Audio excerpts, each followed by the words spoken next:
What is going on, everyone? This is Quick Pits on JABO, where we take a pit stop quick look at what happened this past weekend in the NASCAR Cup Series and preview what is next. I'm your host, Brendan Bryan.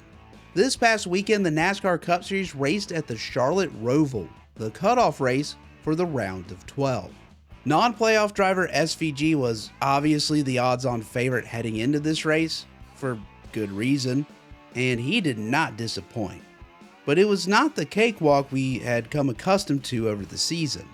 Off the jump, Tyler Reddick took the lead and held off SVG for a number of laps before fading. SVG won Stage 1. In Stage 2, he dog-walked the field again, but pit strategy gave Ryan Blaney the stage win. It was Stage 3 where things got interesting. Both Kyle Larson and Christopher Bell got the jump on Gisbergen and led for a good portion of the final stage. Tires and tire wear were really important in this race, another really good job by Goodyear on that. So even though Larson and Bell got the jump on SVG, over the course of the run he reeled them back in and passed them both. Well, twice actually. In his first attempt to pass Larson for the lead, he overcooked the corner slightly and got into Larson just a bit. Oh well, no harm, no foul. But that's not how Larson saw things, and when SVG got around him, he hit every section of his car that he could find until SVG relented and gave him the lead back. Good to see Larson has some spunk, even though Denny Hamlin wrecks Larson more often than not, and Larson just lays over for the hamster. Maybe Larson only likes it from Denny. Who's to say? Anyway, in the final stage to keep up with SVG, Bell and Larson both pitted twice, while Gisbergen only pitted once. But SVG was able to maintain the tires for a comfortable 15-second win over the competition, his 5th win of the year. This margin of victory also marks the first time anyone in the Cup Series has won 2 or more races by 15 seconds in a season since Bobby Allison in 1982, which is a really scary fact when you think about it. And by the way, Gisbergen said he had a bad handling race car while doing all of what he did on Sunday, which is also scary to think about. If you're not afraid of SVG yet, I don't know what to tell you. If he starts winning on ovals, God help us. But the other story of the afternoon was playoffs, and who would advance and who would not. Just to get it quickly out of the way, Ryan Blaney and Chase Elliott already advanced with previous wins in the round. Kyle Larson, Christopher Bell, William Byron, Denny Hamlin, and Chase Briscoe all easily advanced on points. While in contrast, Austin Cindric ran afoul of Carson Hocevar's hurricane-like wrath, and so did non-playoff driver Kyle Busch before they ever reached turn 1 of the race. Yeah, I think the Hurricane nickname is warranted by now. So needless to say, Austin Cindric failed to advance. Further, both 2311 cars, Bubba Wallace and Tyler Reddick, were not able to put themselves in contention to advance, and they both fell short on points.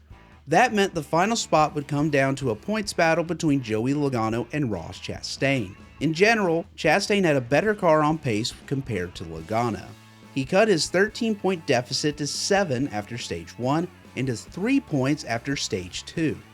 However, throughout the race, Chastain couldn't help but keep shooting himself in the foot. During pit stops after Stage 1, he forgot to turn left at the end of pit road and instead went straight, costing him multiple spots.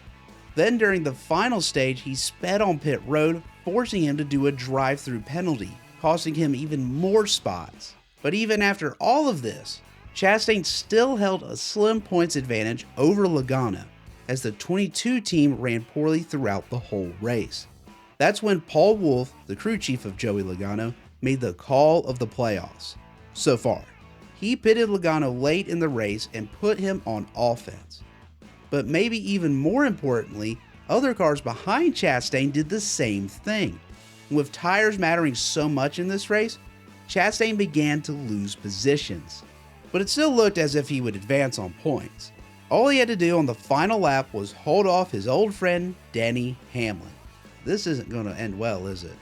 Okay, all Chastain has to do is make the tight hairpin turn 7, and he will have enough of a gap to Hamlin to beat him to the line. There's a big slide out of Chastain. There's the position. Can he somehow get back by the 11? That eliminates the 1. And he blows the corner. No matter, he can still dive bomb his best bud in the final turn to advance. What could possibly go wrong? Oh, and around goes Ross Chastain! And Denny Hamlin, and Chastain wants to come across the line in reverse. And something from Talladega Nights, Ross Chastain tries to spin and advance in reverse, so ultimately falls short by 4 points, letting Logano, the terminator of the playoffs at this point, advance to the round of 8. That's one of my mission parameters. 3 mistakes, 3 strikes were too many for the Watermelon crew to overcome. Strike 3! You're out! Good day for non-playoff drivers with Buescher, McDowell, Preece, Suarez, and AJ Allmendinger, who also finished in reverse. Not bad. Were spread out amongst the top 5 and 10. So after all of that, Cindric, Wallace, Reddick, and Chastain fall short of the round of 8. Speaking of the round of 8, it's pretty chaotic. First we have Las Vegas, then Talladega, and finally Martinsville. The cut line is also pretty close after the points reset.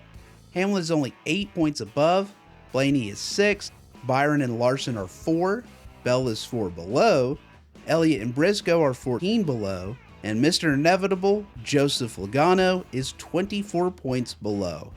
Looking ahead to next week, as previously mentioned, is Las Vegas. All the playoff drivers have a shot to win this one, with Larson, Logano, Byron, and Bell being the favorites to win. Daniel Suarez and Josh Berry will be fun non-playoff drivers to watch as they finished 1-2 here in the spring. But for my pick, I think Christopher Bell finally strikes it big in Sin City to advance to the Final 4. There you have it, everyone. Looking forward to another great week of racing. Thank you so much for listening to Quick Pits on JABO. I've been your host, Brendan Bryan, and I will see you all next time.